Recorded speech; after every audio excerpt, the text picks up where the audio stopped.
The show starts in 10,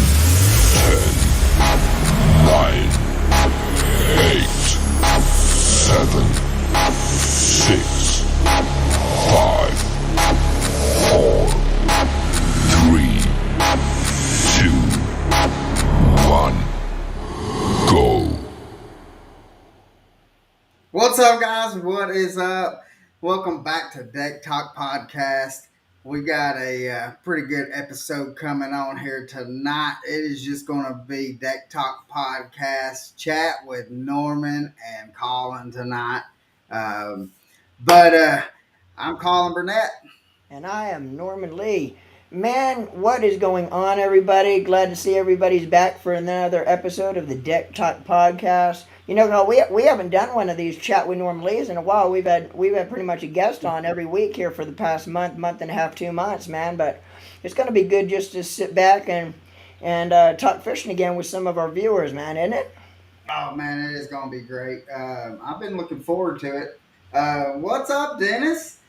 What's going on, Mr. Dennis Crenshaw? What's up, my brothers, Norman? Yeah, me and Dennis talked earlier today on the phone, and Dennis was saying how much rain they're getting down there in South Florida. He's actually scared to be booking guide trips right now because he has to cancel all of them because it's raining and pouring and storming so hard. It seems like he said every day down there now, down in Florida for the past several weeks. But that's the reason why he was on last week too. Yeah, exactly, man. And Colin, we're gonna get this thing started real quick, but something really crazy, and I'm sure you've thought about it, and I was thinking about this morning. And usually at the end of every episode, we usually talk a little bit about this, how fast time flies, and it seems like when you're doing what you love to do, and we're talking fishing, at the end of every episode, we're like, man, an hour's already gone by. Where did that hour go to? Yeah, exactly. Because we're just having a blast talking. But what's really crazy is this here episode is our 19th episode of the Deck Talk Podcast, going into our 4th month. But what's crazy to me is how fast everything's taken off with the podcast, man. But I guess what I'm getting at is we want to. I don't think we would have made it through our first month if it wasn't for all of our viewers out there, everybody that's out there that supports us, supports the Deck Talk Podcast. Because what we do here is a reflection on all of you supporting us and supporting this podcast, watching us, viewing us, subscribing to our Deck Talk Podcast channel on YouTube, getting on and interacting with us. Asking all kinds of questions, and some of the questions you guys have is just the best questions I think there is that you guys are coming up with, whether it be directed to me and myself or Colin, or our great guests that we've had on the show so far up to this point. But that's crazy to me is that these 4 months, man, has just flown by. But yeah, but we wanted to get on first of all and thank everybody, man, because if it wasn't for you guys supporting the Deck Talk Podcast and viewing and watching us, and here's another thing that's crazy is when me and you first started, planning on doing a podcast, we wanted to do a podcast that was a little bit different. There's quite a few fishing podcasts out there, but we wanted to do one that was a little bit different. There's not a lot of fishing podcasts that's actually interactive, where as we're live, we could be talking to our viewers. They could ask us all kinds of questions as it's actually going on. And, we done our research, and there's not a lot of other podcasts out there that actually interacts with their viewers as they're doing it. We're the only one. Yep. That does it and have guests. Yep. We've got fluker questions and stuff like that. Gene, he answers a lot of questions, but he doesn't have. It's rarely that he has any a guest on, like how we did. So we are one of a kind, Norman. Yep, and again, it's a reflection of everybody out there, all you guys that actually makes this thing tick, and we appreciate everybody out there for that. But Anyway, So, that's enough. hold That on. what's it? Go ahead. We got Lori's on. She says, "Hey guys, listen from Ohio." So, hey Lori, What's up, uh, Lori? that you're on. And we Yeah. got Aaron Vincent, got Matt Kocher, and old Jonathan's on here. Jonathan already asked what's for dinner. I don't know yet. We haven't got that far. Believe me, I have. Oh, you have? This is actually Lucky the dog. first. This is actually the first Thursday that I actually was able to sit down and eat something prior to jumping on our podcast. And usually I don't get a chance to eat till about 8 o'clock tonight. That's But my how wife, I'm going oh to. yeah, my wife cooked up some great old spaghetti piled with meat sauce, plenty of spaghetti sauce. That meat in it was just off the charts. And if you think I'm trying to make you jealous, Colin, that's what I'm trying to do right now because nobody likes to eat more than Colin, and he hasn't ate yet, so I'm gonna rub it in a little bit. But it was good. But thanks to my wife for hooking me up before we started tonight, so I didn't have to. I'm not eating at like 9 o'clock at night tonight, so that was Yeah, awesome of her. that's But awesome. But anyway, we also, Norman, want to say thanks to uh,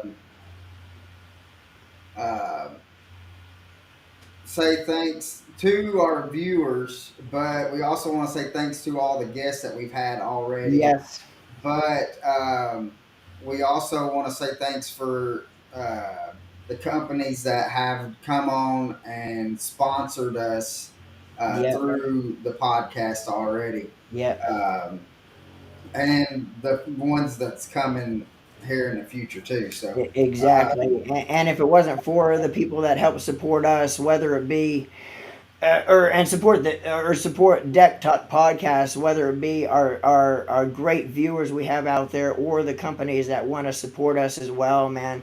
This wouldn't be able to happen without everybody out there that really makes us tick and makes this thing tick. exactly, But, exactly. well, So, you know what? Aaron Vincent did say, "What's up, brother?" He says, "What's hot on Nickajack right now?" Aaron, we are fixing to get to that. So, We're about to dive into that, aren't we, Colin? And okay, Aaron Vincent just led us into our first topic of the night. Thanks, Aaron. He didn't know he was leading us into the topic, but Aaron's leading us right in there. You know what? Let's talk a little bit about what's going on locally. Uh, Colin, has you've been spending quite a bit of time here lately on Chickamauga, haven't you? And the pictures are just killing me. You've been sending me some pictures when I'm sitting here at the house, not on the water, and but you've been tearing it up out there on Chick. yeah. Tell us a little bit about what's going on and what they're chewing on out there right now. All right. On Chickamauga, um, what I have noticed, this is the best time. Probably the next 3 weeks is going to be the best time to be out on Chickamauga. I guarantee you that the biggest bags are going to be caught for the year within the next 3 weeks, Norman. Um, so, the reason why I say that is right now the fish are probably the easy. I don't know how. If I say easiest, it's not. It has been tough, but I say let's say it like this, Norman. You can catch them shallow, you can catch them mid range, You and can you can catch them catch them deep, deep. Um, anywhere in between. But yeah, fishing's fishing. You still got to fish for them, and you know nothing comes easy when you're on the water. I don't care how easy the fishing is. You still have to fish. right. So um, I've been using like a Texas rig with a Cinco on it. Actually, the Bruiser baits. I've been using some of the Bruiser baits, The 6 inch big stick or the 5 inch stick worm. 5 inch. Um, and then I've also have used Pro Z, and I've used Southeast Tackle. The Southeast Tackle, the technique worm. Brian Backham made it, or he designed it. It is a great bait. Um, I've been catching quite a few fish, pretty much on a Cinco style bait. But those are the uh, three companies that I've been using the baits. I've been kind of just switching it out. There's really not one getting more hits than the other, Norman. Um, but I have noticed, like, I love fishing shallow. I've been able to catch nice bass up shallow, Yeah. but I've also noticed they are moving out to the ledges.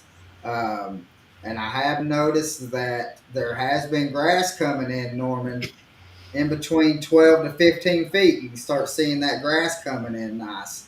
Oh So yeah.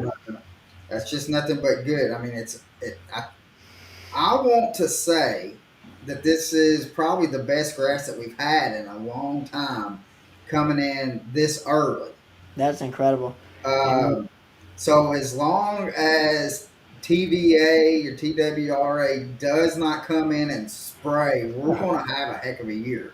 that's awesome, But man. if you're really wanting to catch a big bag, book a trip with Norman or or Caleb Bell or uh, Josh and Josh hey, fishing out of real Smith. quick shout out to Josh and from myself and Colin, a big, huge. Josh is a very good buddy of ours. He also is the owner of Chattahoochee Fishing Charters. Yeah, If you've been wondering where Josh is, he kind of took about a 3 week layoff from his guiding, which was hard for him to do because he's pretty much booked 24/7 all the way through the whole year. yeah, But big shout out, congratulations to Josh and his wife. Just had their first son. yeah. Guys, congratulations, man! And Josh will be back on the water here pretty soon with Yeah, his we can buddy, have man. it, But bro. yeah, but congratulations to them guys, man. That is super awesome, Josh and his wife. And but anyway, I wanted to throw that out real quick as we're talking Yeah. about Josh. Well, But hey, yeah, Josh, Caleb, myself, give us a call, and we'll definitely do our best to put you on some fish out there.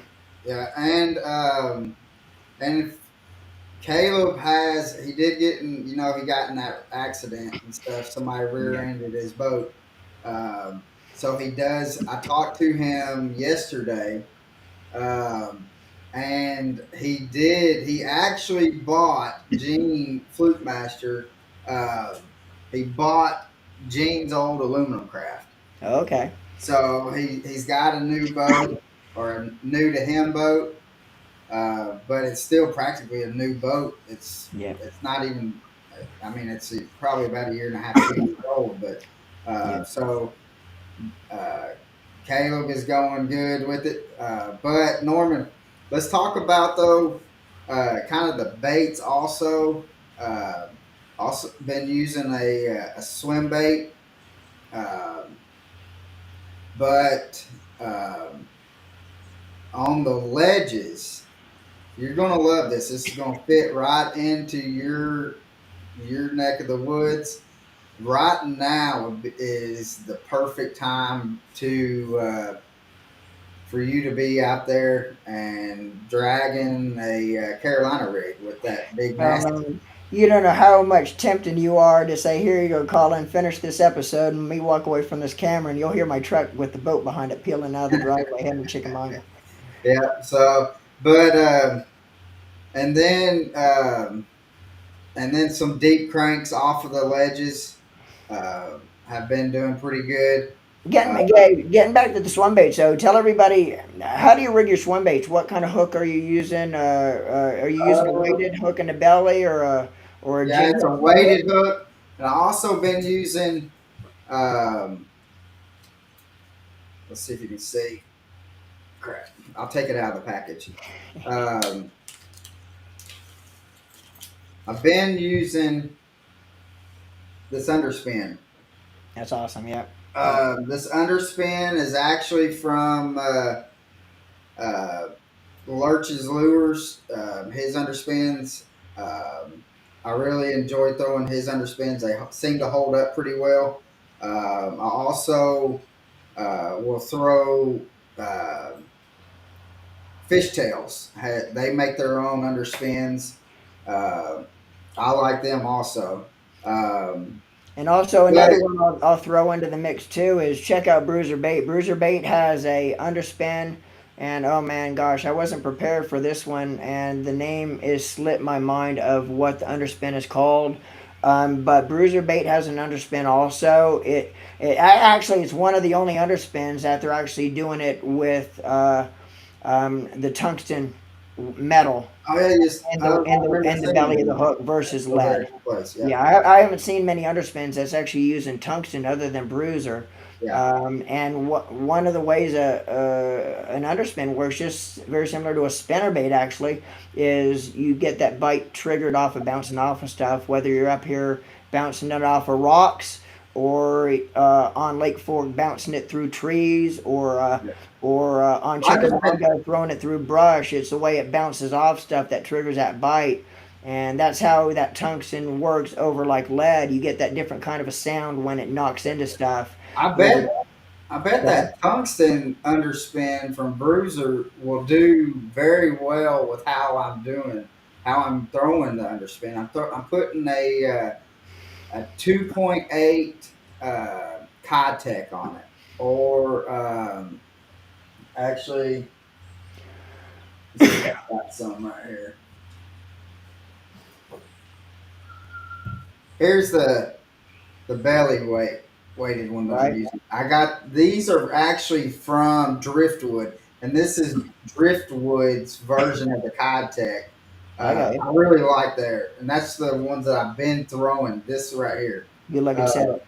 Now and also my go to on it is of course the super swimmer, yeah, which is very similar to that. It's similar type of a bait. You know, regular swim bait has that paddle tail on it, but I actually won a tournament in Okeechobee several years back on the bruiser bait underspin, throwing it on the super swimmer as the bait that's on it, yeah, and another thing with the tungsten too, what is tungsten? Tungsten is a denser type of metal versus your lead, so you get a half ounce uh, uh, underspin with the tungsten metal, and that weight is actually a smaller, denser size yeah. in stature than your regular lead underspin is going to be with the weight Exactly. basically in the belly of the hook because of the density of Right. tungsten versus lead.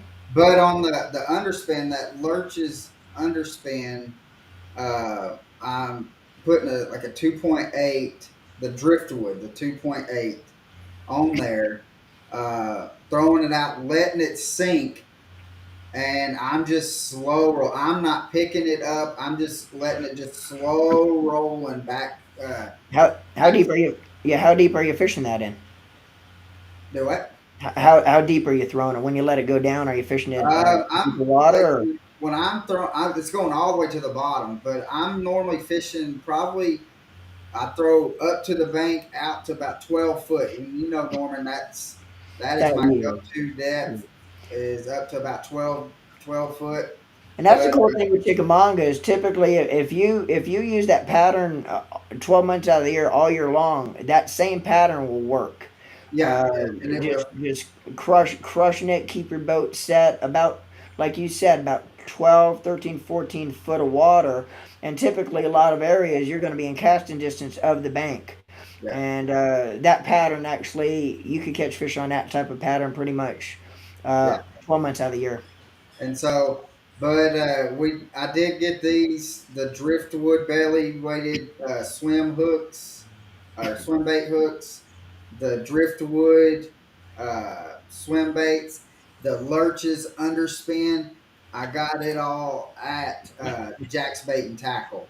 Yep. So, Yep. Shout out to Kim, Jack's yeah, Bait and Tackle. You're in the Chattanooga area. You must get in, check out Kim's at Jack's Bait and Tackle. that's Shoulder up funny. and hook you up. It's funny that we just did a plug for her and she just popped on. What's up, Kim? So, hey, Kim. But Um, anyway, great bait and tackle shop. Anytime you go in there, I don't care if it's your first time walking in there or your 200th time, you're going to be treated the same. yeah, And they treat you like family every time you walk in, always greeted with a smile. Um, over and beyond helpful when you walk in. So yeah, definitely check out Jack's Bait and Tackle. Cam, they do it right there in Yeah. Chattanooga. So, and then like if I'm fishing the ledges, I'm going to start out, Norman, with throwing that Carolina rig. Hmm. And I tie up that Carolina rig just like how you told you had showed me like how you do it. Now you're And talking. so, but if you, Norman, will you tell we can you explain like how you set up your Carolina rig so everybody like even down to like the rod and stuff like that you use. Yep. Now, a lot of people when they're fishing Carolina rig, they use it as still keep it kind of finessey. Well, anytime I pick up a Carolina, or I don't want to say anytime, the majority of the time I pick up my Carolina rig, I am power fishing for giants. That's why I pick it up. That's the only reason I typically go to the Carolina rig is to power fish them giants. But typically, I will use, starting out with the weight, 3/4 ounce flat out tungsten by Bass Edition Gear Bruiser Bait. All right, and the reason typically when I'm power fishing a Carolina rig, you very, very, very, very seldom will ever see me going to anything lighter than a 3/4 ounce. Most people's like, well, that's awful heavy weight when there's no wind blowing. Well, my thing with fishing a Carolina rig is you could feel so much when you throw a heavier weight. If you downsize that weight, even if you don't have any wind blowing, and you downsize that weight really light, it's hard to stay in tune to what you're actually fishing. The heavier the weight, you can keep in contact with the bottom a lot better. I don't care how hard the wind's blowing. It could be a glass out. You keep in contact with that bottom. You keep more in tune with what's down there, what you're actually fishing. But 3/4 ounce now, when it's blowing and it starts blowing harder, and you need you need to beef up the weight a little bit more to kind of stay on the bottom. And this is when it starts blowing a gale. And typically, when that happens, you're usually going to have to resort to drifting with it versus trying to fight it. But when you're drifting with it, you might have to beef it up a little bit, go up to 1.5 ounces if needed. But 3/4 my go-to weight, and that's always going to be followed by the Bruiser Bait barrel weight, originally designed for a lightweight sea rig, but typically with the Carolina rig, the old rule of thumb, weight followed by that glass bead, followed by the swivel. What it does is clanking back and forth between as you're knocking it off of stuff on the bottom. That's one of the things that triggers the bite, plus the disturbance that the weight, the bead, and the swivel is making as it's banging around on the bottom. That's the other thing that triggers that bite. And if you do it right, it could draw a fish from 30, 40 foot away that doesn't even see it, but hears it, gets that sense, gets that vibration of it clanking around. But with that barrel weight by Bruiser, now you have tungsten against tungsten. And one thing with tungsten weight is you cannot use no longer a glass bead behind it, because with the tungsten weight, it's such a solid weight, it will crack a glass bead, and you don't want your glass bead cracking, because that's when you break off. It'll cut your line. So you never want, with the new tungsten, you don't want to use glass beads. So we're using the Bruiser Bait barrel weight, and that imitates that glass bead 100% spot on. And then of course your swivel. And that clanking back and forth is what does it. But here's the kicker I call it the NLF, the normally fishing rig. Because you're the only person that does this that I know of. Yeah. Well, anybody you see doing this is because I either told them about it, they've watched my videos, they've seen me, watched me on the water, but I use the typical leader length that most people's going to be throwing is 18 to 20 inches. Your typical leader length. My leader length on my Carolina rig or on my sea rig is always going to be a 7 foot leader. Reason behind that, and when I first started really trying to fine tune the Carolina rig, I spent a lot of time, a lot of research, fishing every which way. I'd actually go out with 2 rods, one rig conventional, one rigged with the 7 foot leader. And believe it or not, as I was doing that, same fish, same areas, that 7 foot leader, and you might find this hard to believe, but that 7 foot leader would catch 7 to 2. meaning 7 fish to the 7 foot versus every 7 fish you'd only be catching 2 fish on your conventional leader, and that's 2 rods rigged 2 different ways side by side all day long. My attributes to why that works that way is you're putting that bait that much further behind that weight. So when them fish see that noise, that clanking, that disturbance at that weight, followed by that barrel weight, the tungsten barrel weight's making draws them fish in. Then 7 foot behind that, they see that worm coming along, bounce along. That weight draws them. They see that bait coming right towards that disturbance. A lot of times when you have that bait too close to that disturbance, the disturbance once that bait gets there, it's gonna spook them off a little bit.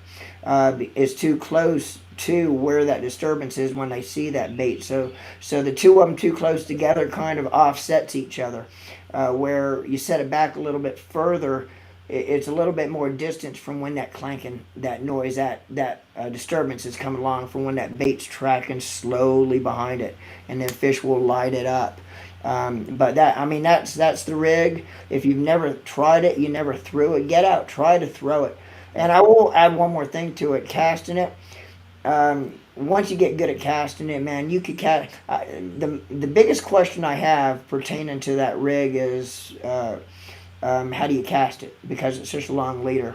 You could cast it as long as you cast any bait in your box. You just want to refrain from it buckling behind you. As long as you keep in kind of more sweeping motion, if you keep that leader stretched out all the way through your motion of your cast, you'll cast it every bit as far as anything in your box. Yeah. So, but that right there is typically is the baits right now that I'm using.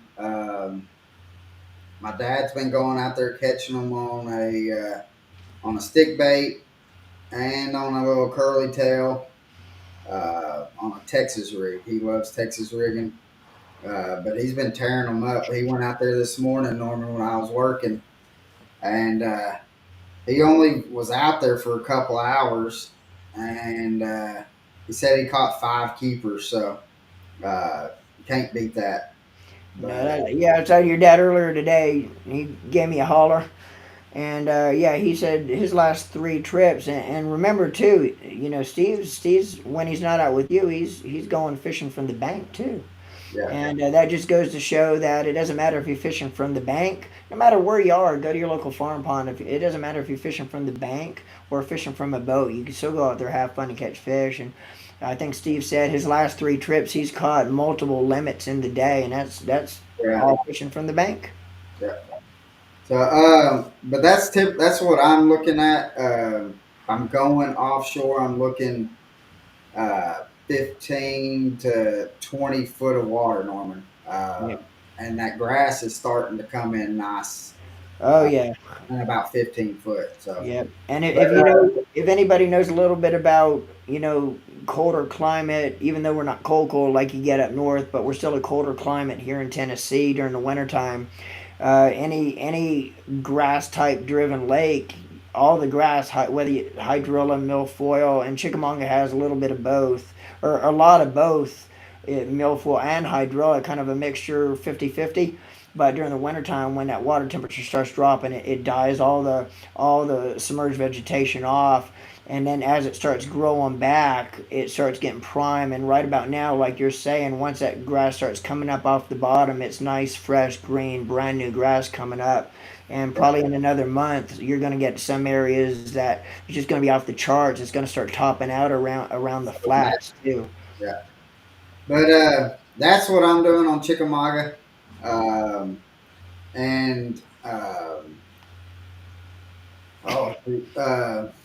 Dealing with talking tackle and wishing I was fishing charter. He's pretty much doing the same thing. He is throwing a bigger swim bait than I am, though. Yeah. And he's throwing when he's going out on them ledges. He said that he's throwing a Carolina rig with a big worm. He's throwing. Then he'll come in and throw something that has a little bit of vibration to it.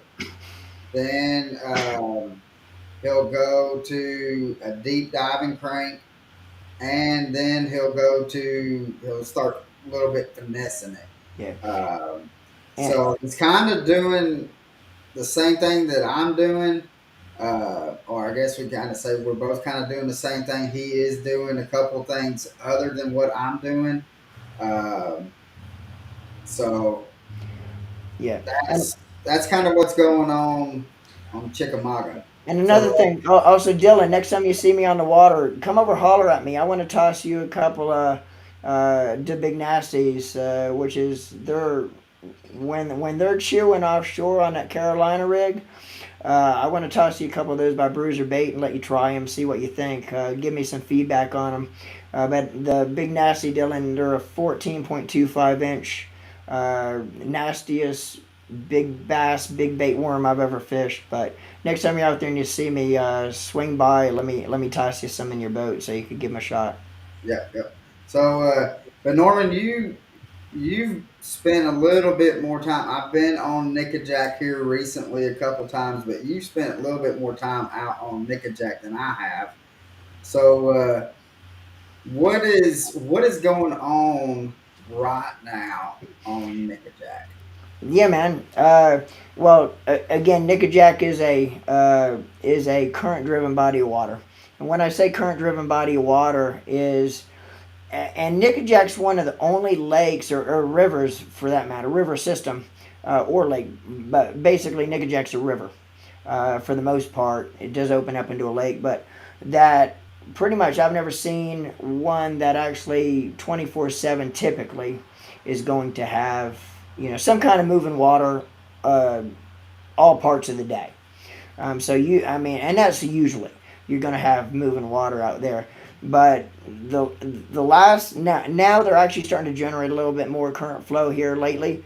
But the last few times we've been out there, and it was really the first time in the past 2 years or 2.5, 3 years that I've been here full time that I've seen where the water that they were generating very little. I think they had one generator going all day, and typically it doesn't matter how far down Nickajack you run, you're always going to have some good current moving. And it was to the point where when you got away from the dam, a half a mile down, you actually, if if the wind's blowing the opposite direction of the current flow, the wind's going to be offsetting the current flow. You're actually going to be drifting the opposite way the current's pushing. But with that being said, man, the you always seem to be able to catch numbers out there. Now you do need that stronger current flow to get on a good big bass bite. But with the low current we've had the last few times, we're still catching decent numbers, but we're not catching the big numbers that we're accustomed to catching. And it's kind of funny when I say that because we went out. I think the last couple of trips we've been out, we still managed throughout the day to catch 24, 25 bass, and people might look at me like that's big numbers on most bodies of water. Anybody would be breakdancing on their deck if they go out every day and catch 20, 25 bass in a day, but Yeah, that's pretty common on Nickajack. yeah. Um, Tyler Thornberry, he's on here, which I fished against him in the River Park tournament. He says uh, Nickajack is Nickajack. It all depends on TVA. If they're pulling water, uh, it depends on if TVA is pulling water. If they are pulling water, fish are biting. If they're not pulling water, just go home. Right, exactly. Spot on right there. But the thing with Nickajack is you could always find areas to catch them. And when I say catching them when they're not, when there's no current or when the water isn't moving, I'm talking about fish have to eat, but the smaller fish are so much more aggressive. It seems like you can usually find areas where you're gonna catch this. And when I say smaller, I'm talking 12-inch to 13 and a half inch fish. Even under largemouth size, you'll still catch largemouth, spots, and smallmouth, but they're all typically around the same size length. And one thing he is perfect, spot on is you definitely need here's the thing with Nickajack, the faster the water's moving, and I mean almost to the point where you can't control your boat, the better you're going to get on that big giant smallmouth bite. When that water flow starts slowing down where you get very little current, that big giant smallmouth bite just goes completely away. Now we could always go out and catch, and we'll catch 2025, but you're talking that's 2025 12 to 13-inch fish. Now it's a lot of fish, but you're just not getting the big ones out of it, just due to the fact that that current flow is such a big deal out there. But real quick, and we're not going to spend too much time on this because we got we got a lot of great topics to talk about today. But my two bet my actually my three go tos out there, of course, that bait right there, and as you can see, I typically trailer my jigs with two different baits. Hold it by the hook. There you go. There you go. I typically trailer my jigs with two different type of baits. This one is actually, of course, Chat Town lures. This is our micro jig, and this is tipped with. Now it's a short version of the Bruiser Drop Shot worm. Basically, when I tip the jig with the Bruiser Drop Shot worm, I'll cut about an inch off the head to shorten it up a little bit. And that bait there also will work throwing it on a drop shot on Nickajack as well. But don't cut it off when you throw it on a drop shot. Leave the full worm on there. Real quick, Norman. Aaron Vincent just asked, when you're throwing that Carolina rig with that 7-foot leader, what size rod are you using? Oh, a good question.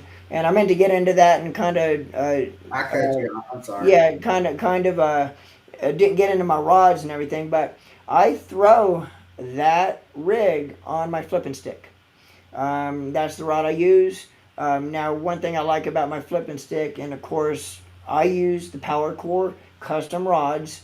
But one thing I like about the rod I use it on a 7/8 extra heavy fast tip, and that is my flipping stick. The reason being is you need, when you're throwing that big bait with that long leader, first of all, you need to have the most powerful hook set you could ever generate, whether it's a small, and you never know until you set the hook if it's going to be 13. And remember, whether you're throwing a 14-inch worm or a 7-inch worm, you have just as good a chance to catch a 13-inch bass on a 14-inch worm.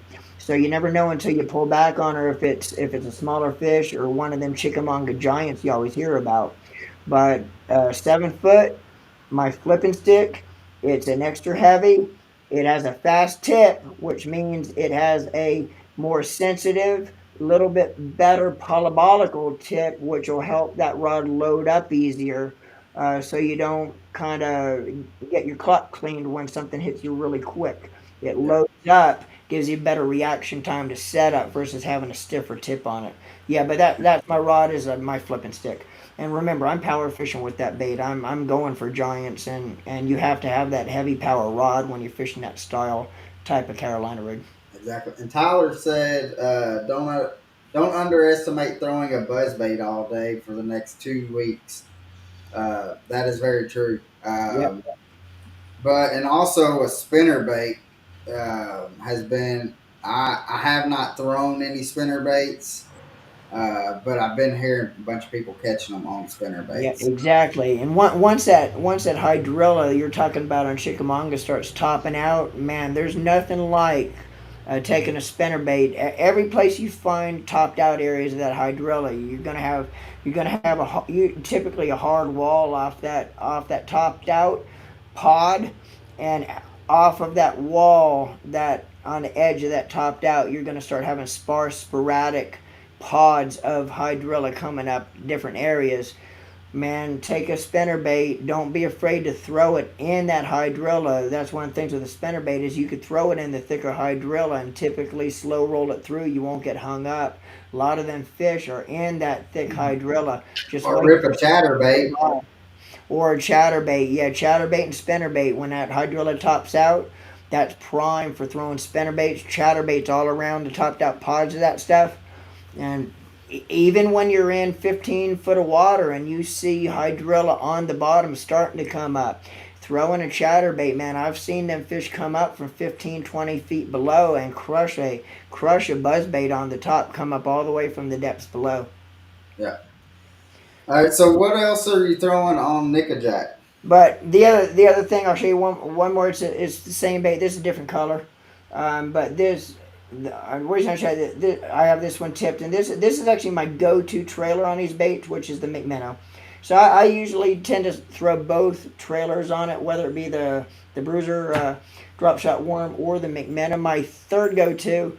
This doesn't work as good all year round, but there's certain times. Right now, this bite's starting to come on a little bit stronger, and as the summer wears on, it's going to be lights out for this bait, and basically just a simple spoon, treble hook on the back side of it.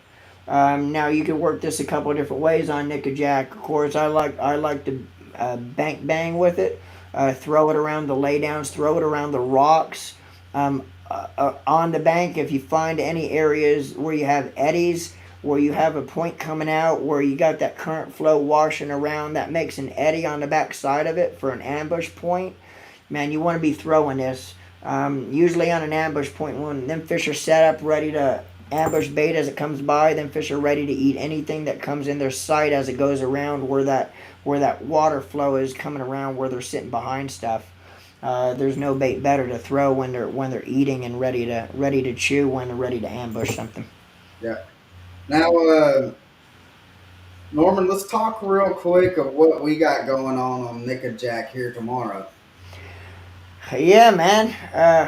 We're gonna be out on Nickajack tomorrow, and me and Colin is going to be we're gonna be doing a bruiser challenge.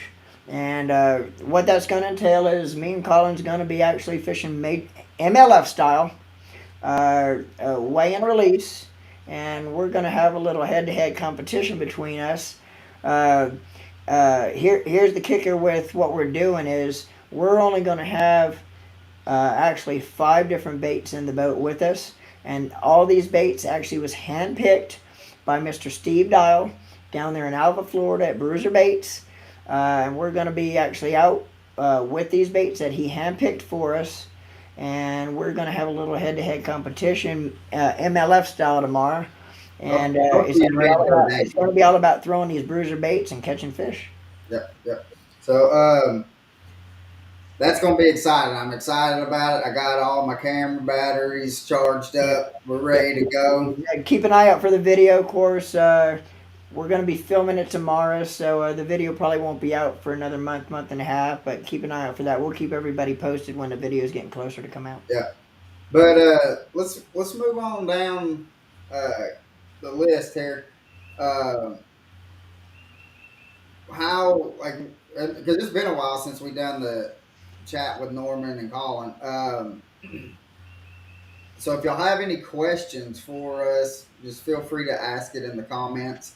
We'll get to them. But we have questions that we've already that we've thought of, and so we're going to just kind of go back and forth with each other.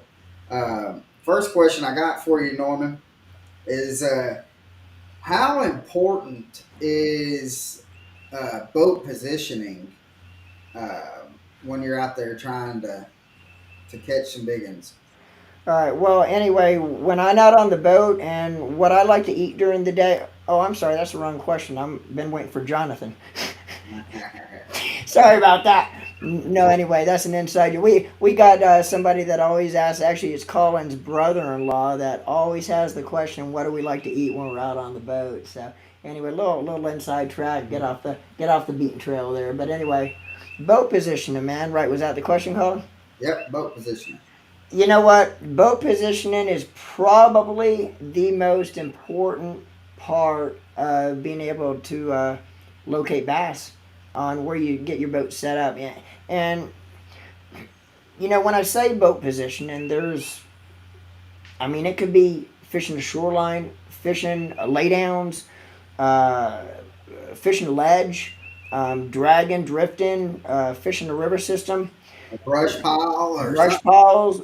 How you position your boat is, I'm a firm believer 90% of your success as a fisherman is being able to position your boat properly. And that could boil down to the little simplest things is where the sun is setting up if you're fishing shallower water. You don't realize it, but when you're fishing shallow, fish could see. If you ever notice a bass and look at where their eyes are positioned on their head, bass's eyes are towards the top of their head.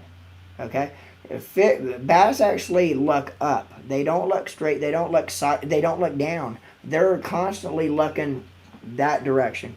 And believe it or not, boat positioning when you're fishing shallow, the sun plays a big part of that. You got to make sure where your shadow is, where the shadow of the boat is. All plays a big part of boat positioning. It could be as simple as that. When you're fishing a current-driven body of water, and we went over this a few times. Very important. Fish is always going to set up on the lee side of where that current flow is pushing, ready to ambush. When you're fishing anything on the bottom, even like we talked about fishing eddies or points that come out when you have a water flow, where you set your boat at. To be able to target them fish, you want to target them fish the same direction the fish is going to be flowing downstream properly, so then fish could ambush it. Ledge fishing is another big key on how you position your boat. Brush pile. So yeah, boat positioning is key. But let's talk a little bit about power poles when you're shallow water fishing. We'll kind of tie boat position in with power poles. I have 2 power poles on the back of my boat, and I've had them on there now for over pretty much almost since day one that power pole was invented. And you wouldn't believe how they allow you, and they work so many different ways, from being able to position yourself so you're not blowing around, you're not moving around. You're fishing a shoreline and it's blowing a little bit, and you hook a fish, or you're trying to stay off the bank, stay off the weed line. You could actually use the power poles to slow you down, eliminates you from having to keep the boat off with your trolling motor, eliminates blowing that prop wash up to where you're fishing, covering it with mud. When you're fishing tournaments, you can drop the power poles when you hook a fish, deal with the fish, put them in the live well, cull a fish. When you step back up on the deck ready to go again, you're not moved an inch from where you were. Before power poles, in tournaments, you hooked a fish. By the time you got done dealing with that fish, you could be 100 yards down where you were. Have to get on your big motor and motor all the way back up to continue your fishing. Now with power poles, you don't have to do that anymore. It just makes it so much simpler to boat position yourself. But yeah, man, boat positioning 100%. Very key on how you catch them, how you find them, how you target them. Yeah. Well, Mike Lindell's on here, and he's already talking some smack. Says, Norman, are you going to go light line on Colin? Old school 8-pound test line gets more bites. So I guess he's just more of us asking a question instead of talking smack, but. You know what? Yes and no. I do. There's times that I use light line and times I don't. There's times I use a leader. There's times I don't. But I'm a firm believer. You hear a lot of people talk about how you have to use 8-pound test fluorocarbon when the water's crystal clear, which, sort of kind of right. But my main thing is all about presenting the bait. Now, granted, if you're fishing something slow, where the fish have a lot of time to really study the bait, such as a worm, and you're fishing crystal clear water, yeah, I like to go down to lighter line. Now, here's the thing: and I hear people talking all the time about throwing crankbaits on 4-pound tests. As a matter of fact, Kevin Van Dam, you watch a lot of his stuff, he's throwing crankbaits on 4 and 6-pound tests. Yeah, I throw it on 8. I can't see myself doing that. Psychologically, I'd be messed up knowing I'm throwing it. especially the price of those deep diving 25 plus foot crankbaits nowadays, where you're gonna dish Yeah. out a $20 bill every day, all day long. But typically my line size when I'm having to throw it on fluorocarbon or lighten the line is typically going to be 10 pound. That's about what I go down to. My spinning reel when we're throwing our jigs, when I'm throwing really light tackle, I'll throw 10 pound fluoro.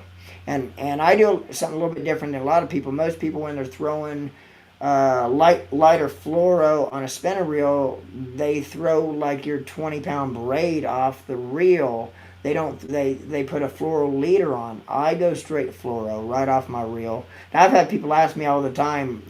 Doesn't it twist up on you? Well, yes and no. If you throw in heavier fluoro like 15, 16, 17 pound fluoro on a spinning reel, it doesn't matter what direction you spool it up on. It's going to tend to want to buckle off the spool if you get a slack on that spool. But typically 10, 12 pound test fluorocarbon, typically it will not buckle. It won't want to explode off the spool on you. You can usually keep it pretty good on your spinning spool. Yeah.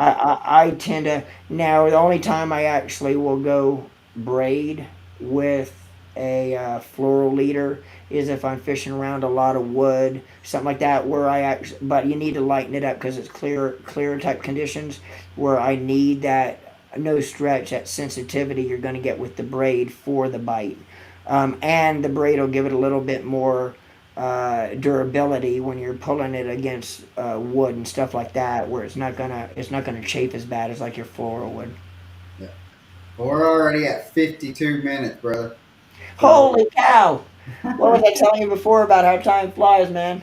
yeah. So, We haven't even started getting no, we through hadn't it. even really got into the questions yet.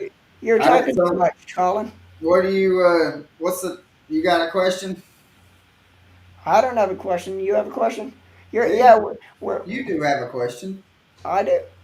Yeah, you're Oh yeah, next. I do. All right, thanks. You're throwing the next topic to me. I see what's going on here. All right, let's talk real quick a little bit about A rigs. Yeah. Uh, you know, there's a big debate on the pro level on the A rigs. The A rigs actually, and when I say A rigs, I'm talking about Alabama rig. Both the A rig or the Alabama rig on both tours, the Elite Series and the Bass Pro Tour, and a lot of affiliated tournaments with MLF. I believe BFLs and the Toyota Series don't allow them anymore. Is the A-Reg, and there's a big debate on that. Everybody has their own opinion. A real quick backstory on A-Rig. It first came onto the scene in 2011 as far as bass fishing, but a lot of people don't realize the A-Rig's been around since the 1980s. It's been being used in saltwater and for stripers, formerly known as umbrella rig. So it's been around for a while. Paul Elias back in 2011 won a FLW Tour event with the A rig, and as soon as he won that event, it just flew. Now all of a sudden, first it got Mann's Bait Company started making them after that event. Of course, Paul Elias at that time was sponsored by Mann's Bait Company. And then it just took off where everybody and their brother was making knockoffs of it. But I mean, it took off quick. But let's talk a little bit about what's your opinion, Colin. Everybody has their own opinion on Yeah, the I, race, and, I and definitely, I definitely do have an opinion on this. But everybody knows opinions are like buttholes. Everybody has one, right? oh yeah, Uh, everybody's entitled to their own opinion too, and not going to say you're right or you're wrong. Everybody has their own opinion. Everybody's right in my book, but yeah. everybody has their own opinion. My thing is, I think they should bring it back because an A rig has its time and place. It's not like somebody's going to go and crush fish every tournament on an A rig. And so, but then people will say, yeah, that's true. But what about if you got five hooks on it, which some states have it to where you can do five? Tennessee has three. There's some states up north that you can only have one. I think it's Michigan. You can only have one hook. But people say, what about the other hooks punching holes into the fish when you're catching them, right, Norman? Oh yeah. But my thinking on it is there really any difference to have, if let's just say you even have the 5 on there, is there any difference to have 4 other hooks coming around, possibly hooking the fish, than having a jerkbait that's got 3 treble hooks on it that has 9 hook points on it? Well, exactly. And that's a good point right there. But here's the thing. Think about this for a minute. What's the definition of fishing? What's the description of fishing? Yeah. The definition of fishing is a person getting out on a lake, on a pond, whether you be from the bank or from a boat, and your main goal or your main purpose is trying to trick whatever's out there into thinking what you're throwing or what you're fishing is a food that they're eating, right? That's the definition of fishing, is trying to trick a fish into biting, thinking it's a real living bait that they want to eat. Yeah. So, and what is the A-rig? The A-rig is basically, it originally was designed for first, well, when it was designed in the early 80s for saltwater, it was designed for the same reason, to mimic a pod of bait fish running. And when it was first designed, the guy that first designed it for saltwater, where it came from was he was watching a video on TV of tuna, big tuna chasing pods of mackerel to eat them. And that's where he got the brainstorm to try to design a bait that looked just like a pod of bait fish running from another predator. Yeah. And in my book, that A-rig, if you could get them fish to eat that A-rig like you can, and there's been many cases where I've seen people catching 2, 3. I've even seen one time somebody caught 4 fish on one rig, on 4 different hooks. If you could trick the fish, if you could trick the fish with that A-rig, you've done your job of what a fisherman is supposed to be doing, tricking fish. Think about it for a minute. You got 5 or 3 in some cases swim baits coming through the water, all hooked to a coat hanger. Basically, they're hooked to a 5 big pieces of metal, and if you could trick a fish to eat that, you've done your job for the day. But my other thought behind that too is, I think it should make a comeback on the pro circuits, because if you're manning, I've threw it, and I started throwing it thinking I was going to throw it for a couple hours. I put that son bitch away in about 1 minute. If you're man enough to chunk that thing for 8 hours in a day, man, more power to you. And if you do well on it, and if you win $100,000 tournament, man, my hat's off to you. But I've tried to throw that thing, and that's hard to throw for half an hour, more or less than 8 hours in a day. Yeah. Yep. So, well, Norman, a couple months ago, we were able to be a part of the media team for BASS at the Classic. This next question kind of goes towards that. Do you think that the elites should, if you win an elite series tournament, do you think that should be an automatic bid into the Classic? That's actually a pretty darn good question. If you look at a lot of sports today, and let's throw one out there, NASCAR racing. All right, if you win a NASCAR race throughout the regular season, it locks you into the playoffs. And what that does with NASCAR is it makes them try to at least win a race throughout the year, where points still matter. Points still matter to make it. If you don't happen to get lucky enough to win one, but if you win one, it automatically locks you in. Uh, if they ever done that, where winning, winning an Elite Series automatically locks you into the Classic, they'd have to change quite a bit around as far as the point system. They'd have to, if you made it in points, but you also won one, then your spot would actually be pushed back another spot in the points. So there would be a lot of attributes that would have to be worked out.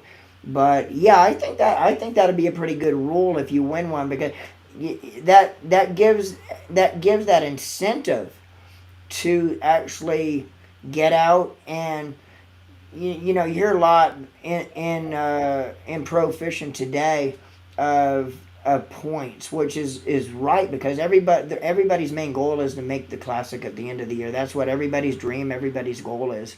But everybody knows that when a pro angler goes into the beginning of the year, they know they're never going to say it, because they can't say it. They have to have that confidence persona. But every angler, I don't care if they're the best angler in the world or if they're ranked 75th on tour, everybody that goes into the season knows, the percentage rate of them actually winning one that year is pretty slim. Because you got to say there's 9 tournaments in the season, so there's only going to be 9 guys that win it out of 100 anglers.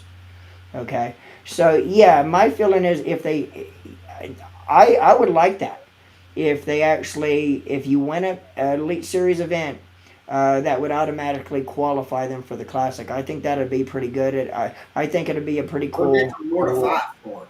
Huh? It gives them more to fight for. Oh yeah, well that's what I'm saying. That kind of gets back to my point about points. Everybody's trying to get the points to make the Classic, but it would first of all, I think it'd put on a better TV show, because the guys that make the final day in the top 10, it'd make a lot of people, the old saying, swing for the fences.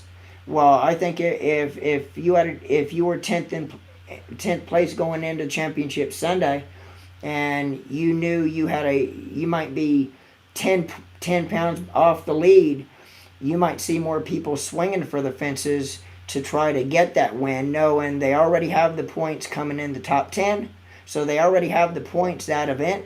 Now you might see more of them actually that make the top 10 swinging for the fences, which would make it better for TV, to be able to watch the show, because it'd put a little bit of a thrill if you get the top 2 or the bottom 2 or 3 out of the top 10 start swinging for the fences and just doing something they wouldn't normally do to try to win the event, versus thinking they could just improve their spot 1 or 2 places going into the end of the day. Right. Yeah, that's what I would like to see that. Because then, because there's only 9 tournaments, so that's really only guaranteeing. You might have, like Brandon Polnick or something like that, or Jason Christie or Hackney or whatever. You've seen where they've made a little run and they've won a couple of them, but I still think that, you're going to have over, what is it? They've got 50 anglers in the Classic. And so, what's 9? Most of the time, if you win a tournament anyways, the likelihood of you going to the Classic is going to be pretty good anyways. Yeah. And I guarantee, too, it might not change the way you approach the tournament going into days 1, 2, and even probably day 3. But where it's going to change the way you fish is if you make the Championship Sunday, going to that final 10. Exactly. I guarantee that'll change the way they fish, change the way they approach the day, especially if they're in 10th, 9th, 8th, or 7th place, where they still have that outside chance.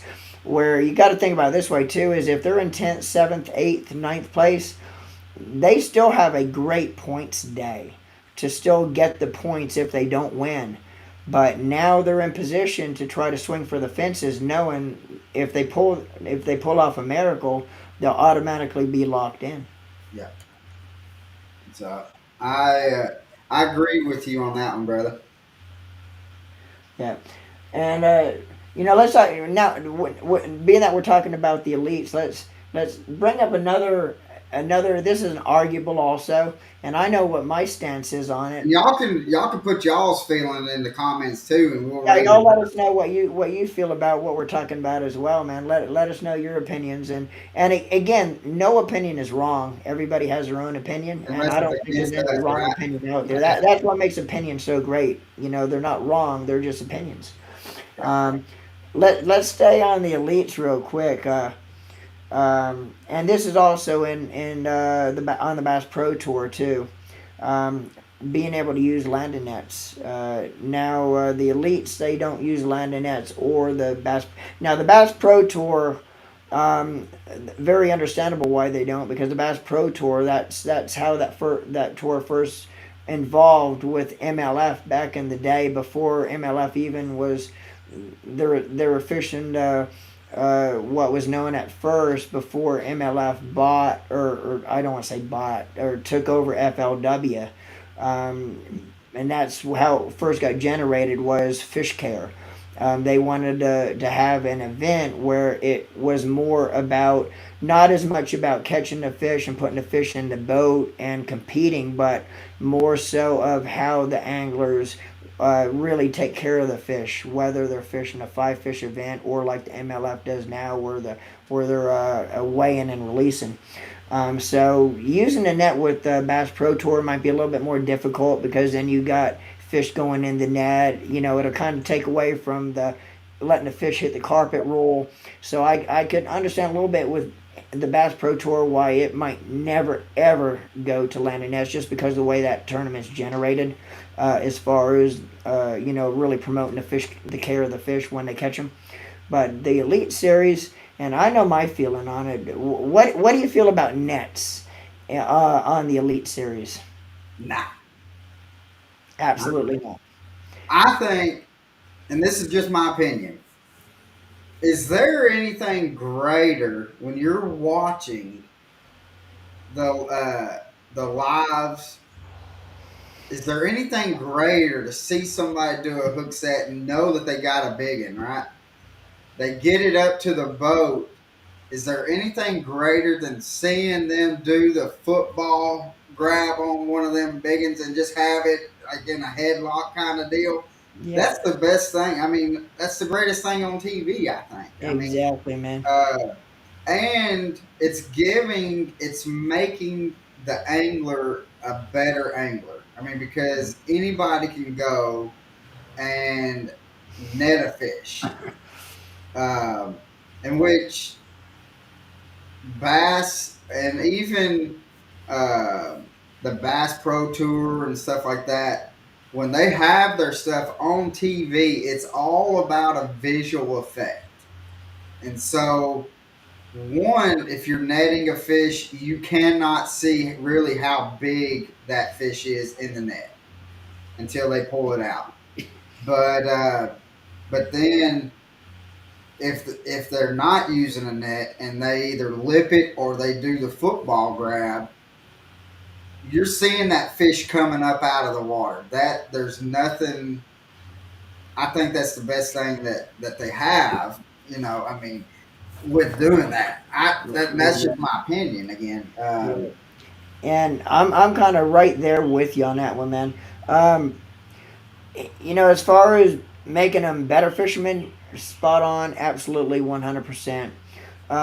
If an angler knows they have the liberty of being able to net a fish, it's really going to change the way they approach, catching a fish. right. And That, I that's guarantee you, if you was to ask, like, because like the FLW, they allowed. You remember, like back in the FLW, they allowed you to net them, Yeah, and FLW.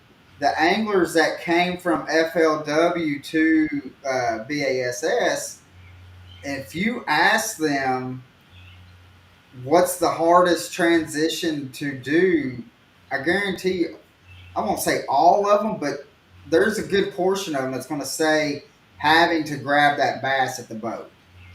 Exactly, and I've actually talked to Scott Martin on that subject, and he actually told me when he jumped over from the FLW tour to the elites that was his hardest challenge, was having to even remember when he got the fish up the first couple events that there's no net laying down there that he has the liberty of picking up.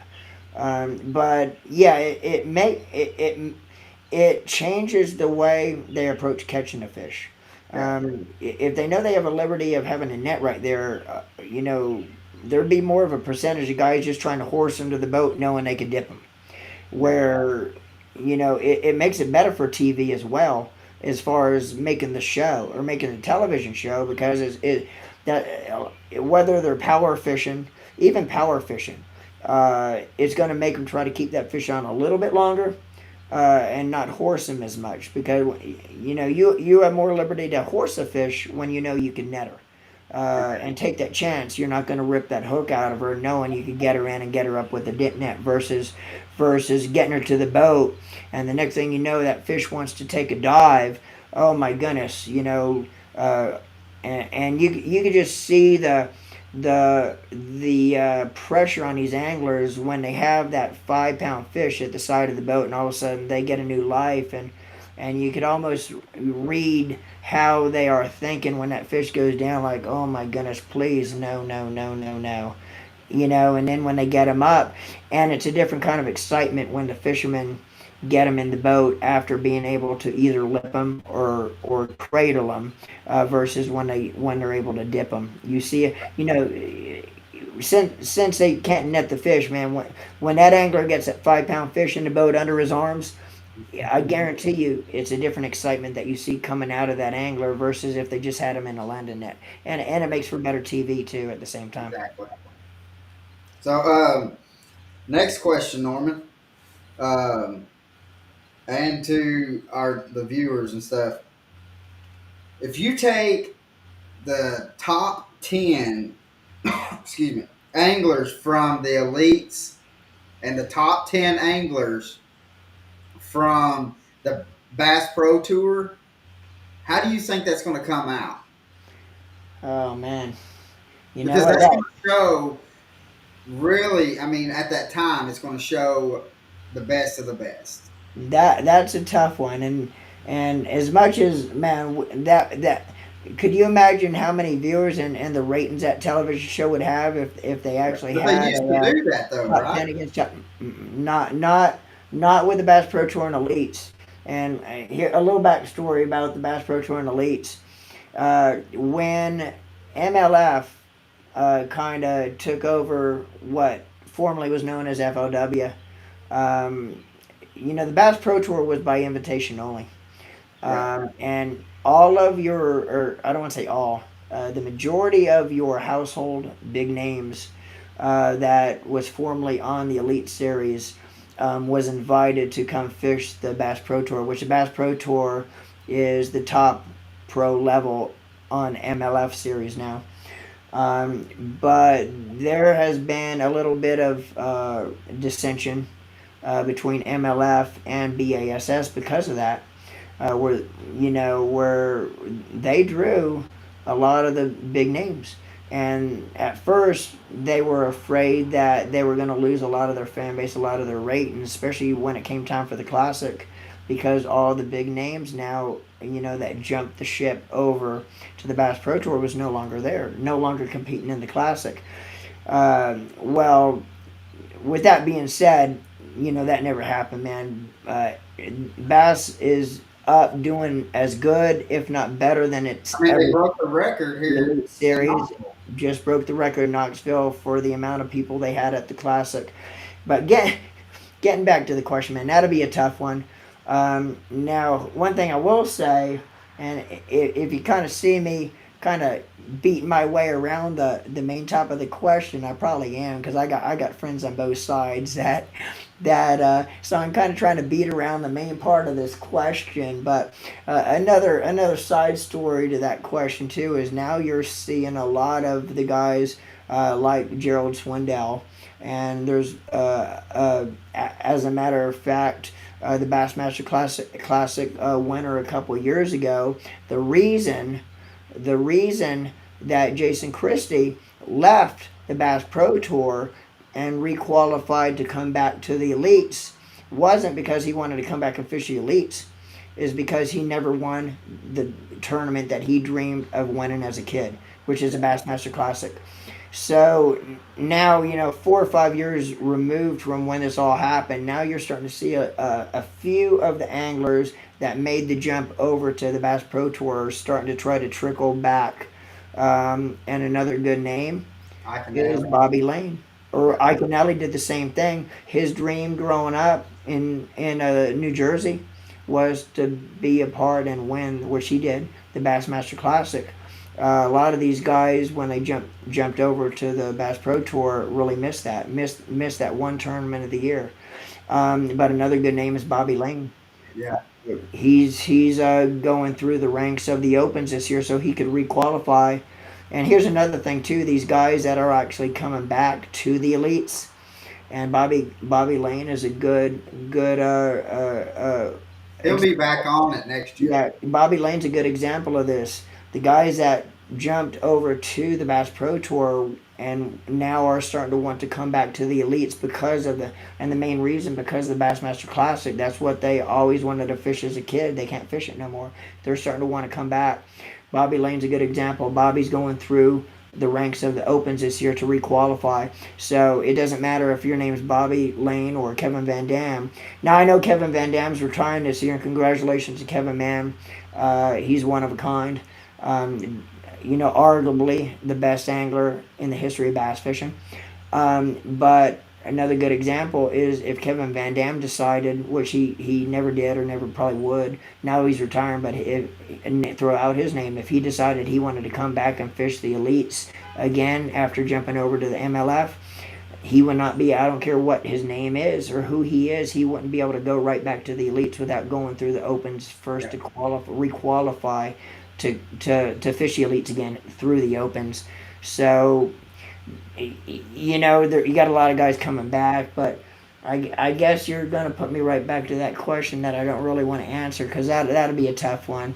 But you got to say this. I mean, it's not really how it's going to wind up because you could have the same 20 people or 20 guys out on, let's say, Chickamauga, and it could turn out one way, but then you turn around and put them like on St. Clair, it's going to turn out another way.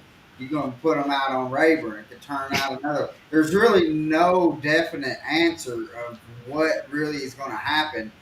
I guess the question that I was trying to ask is like, do you think that they should bring the best of the best from each one and do like an all-star game? Every sport has an all-star game except for bass. So me personally, I would love it. I would eat that up, and it would make one hell of a television show. I think everybody would be waiting to watch that. Just like you said, the best of the best from both leagues, and have an overall winner, top 10 versus a top 10. But unfortunately, because of what I just said, I don't think it's ever going to happen because of how things went down with BASS and MLF when it first went. When everybody first started, jumping over, crossing back and forth. Would be water under the bridge. I mean, yeah, but you would hope one day there's water under the bridge, and here's the thing too: the anglers doesn't even care. I mean, they don't think about it. It's water under the bridge to them. The anglers have no issue with either, but the issue lies with the upper directors, upper management of both leagues is where that kind of that feud is boiling at. So it's really not, the anglers really don't give a darn one way or the other about there's friends on both sides still to this day between, so it's not really anglers that have that little beef with each other, but it's more so of tour versus tour. But I would love it, man. That would be insane. Right. And I mean, to see like Wheeler, Michael Neal, DC, Adrian, and then like I mean, and another one, even a guy that's somewhat local to us. I mean, Ott Defoe. I mean, to be honest with you, I'd love to see Ott Defoe to come back and hold that classic trophy again. Yeah, So, no doubt, man, no uh, doubt. but to see them compete against like Jason Christie, Brandon Polinick, I mean, and even like Patrick Walters. I mean, that which we know we got something going on with Patrick, but my opinion on Patrick, since I just brought it up, Patrick is the most underrated angler out there right now. Yeah, and one thing about Patrick is there's a lot of guys out there that are very good with their electronic equipment, forward facing sonar, whatever they have on the front of their boat or their console. There is hands down no better angler at being able to target than fish by using his electronics and casting to what he sees there versus there than Patrick Walters. I mean, he is the, and that's my opinion, in my books, the best at being able to use his electronics and use them correctly and be able to win tournaments with his electronics, hands down. John Pate's on here. What's up, John? And What's going on, John? he says each organization has a chain of command to in their events to work their way to the top like any other major trail. Exactly.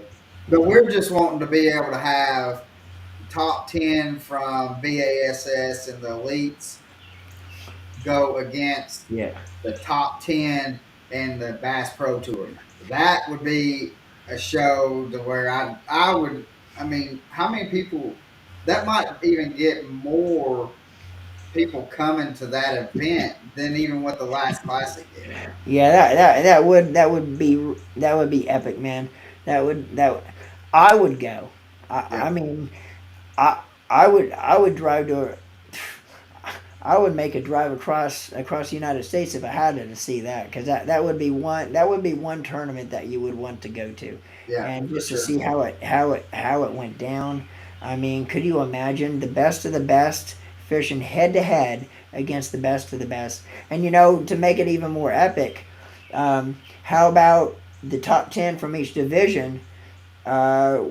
uh, and the way they would fish it is an elimination head to head. You put two, fish the top 10, all fish the same day, but you're putting an angler against angler, and Really, so it's almost like a you team. got 10 anglers on each side, or the number one ranked on both sides fishing head to head.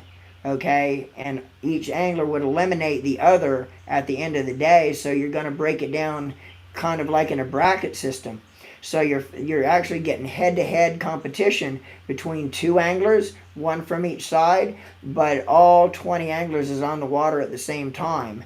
But you're fishing head to head style. I'm down with So it. you get down, then you'll get down to five, then you'll get down to three, and then the final day will be the final round. Two anglers head to head. Yeah. So I'm down for it. I'd like to see an all star game or an all star fish off. Um,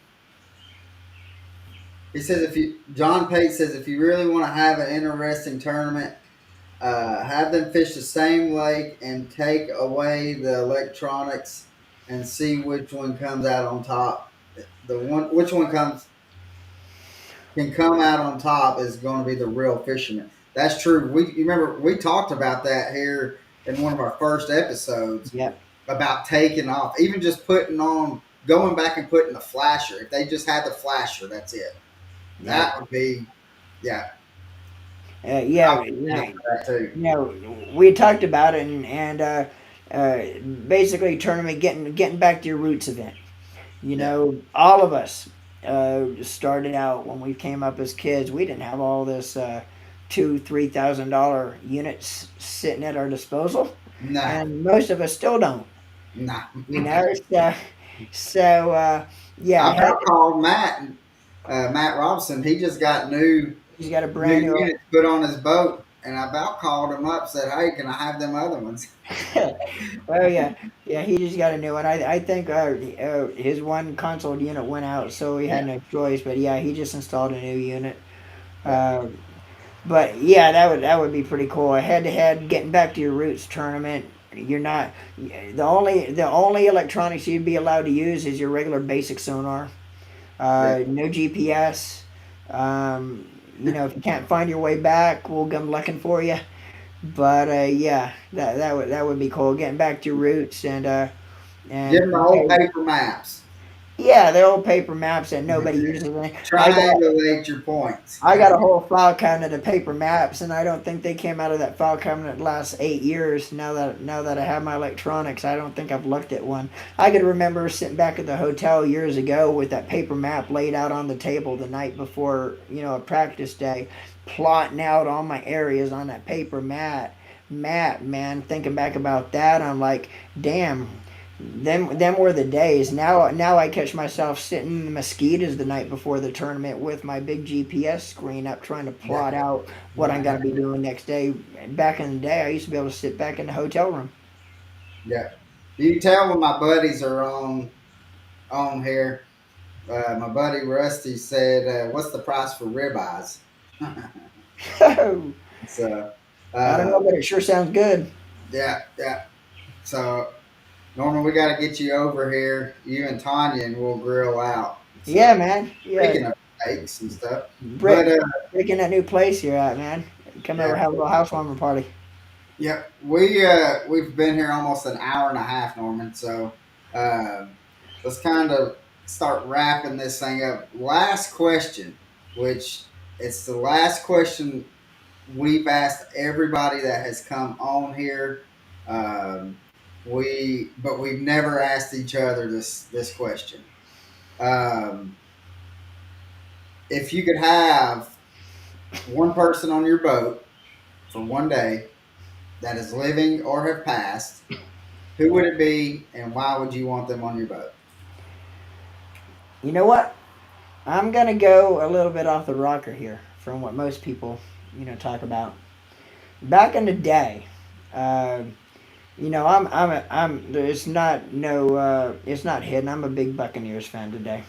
Of course, living in Florida all my life, now I'm in Tennessee. But there's one thing you could take the boy out of Florida, but you can't take the Florida out of the boy. I'll never change my views on the Buccaneers. But here's the thing: back when I was growing up, I was a huge. I never been even near California, but I was a big. I don't necessarily want to say I was a big San Francisco fan, which I was. I was more or less of a big Joe Montana fan. I loved the way he played the game. I loved. Of course, he was arguably. I mean, not arguably at that time. Arguably today, but not at that time. At that time, he was the best in the world. Yeah, But I just loved the way he carried himself on the field, off the field. He was a class act all the way around. But my answer to that was, man, I would love to be out on the boat for a day of fishing with Joe Montana. I mean, yeah, he back in the '80s when I was growing up in high school, he was my man. I love Joe Montana. Of course, look at me. I never played football. That's one thing I used to have. Brought the permission slip home to my mom and dad, and luckily I wanted to play in the worst way. My mom and dad had kind of an idea. They didn't want me to play because I mean I'm 110 pounds now soaking wet, and I was 120 pounds back then soaking wet. So yeah, there's no way. But I was a big Joe Montana fan. yeah. So, I've got two answers to this. One, I'm going to go on the pro side. I would like to have Bill Dance.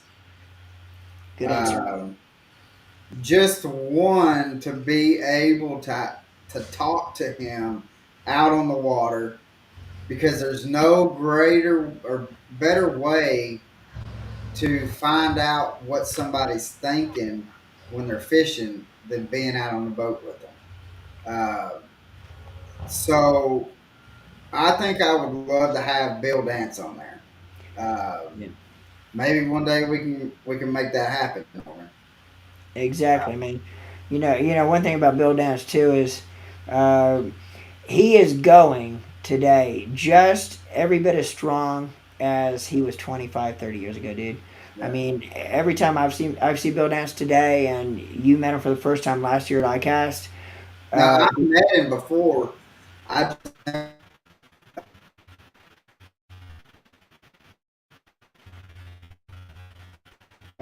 he just lost Colin.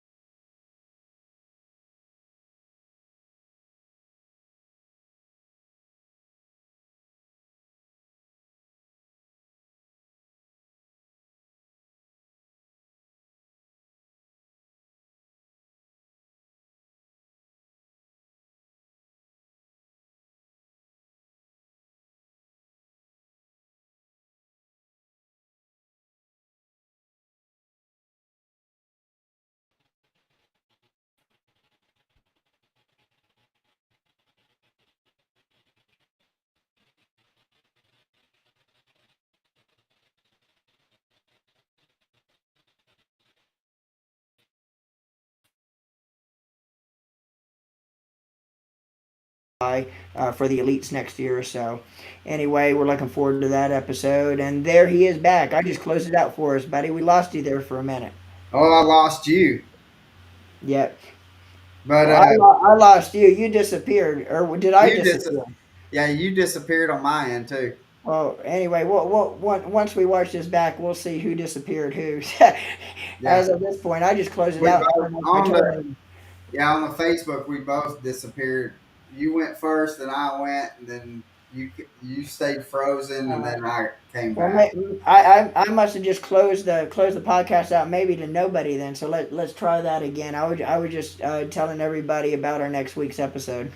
Yeah. So, but to go back to the final question, Bill Dance. Just because I want to pick his brain, I want to find out the knowledge. I'm always trying to learn. Even like Norman can tell you, we bounce stuff off of each other just for the knowledge. We love learning how different things of fishing. Um, if Norman catches something, and I'll ask Norman, hey, what did We lost Colin again. Colin left the building again.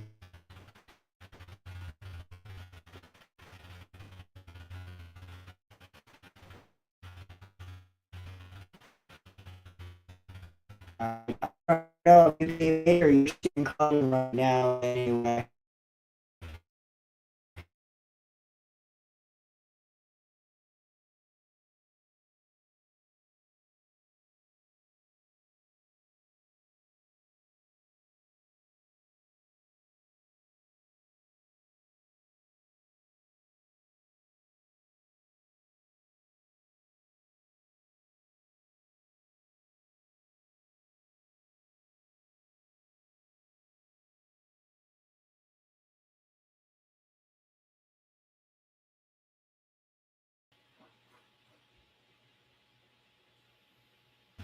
There he is. there? We I got don't Colin know. back in the building. Either Colin's back in the building or I'm back in the building. Yeah. We're back on here. Let's end this real quick. My last one. I want to go back out on the boat with my granddaddy. My that was who I first got out on the boat with. I've got so many fishing memories. He is now passed. Would love to get out on the boat with him. Uh, But Norman, hey, real quick before it loses signal again, what what do we got coming on next week? we're gonna make this real quick before we lose one of us. We don't know who's going away, but one of us is going away because of the signal we have going on right now. We must have some thunderstorms in the area. Okay, here it is. Next episode, next Thursday, 6 p.m. Eastern time. Don't miss it. Must watch episode. We will have There we go again.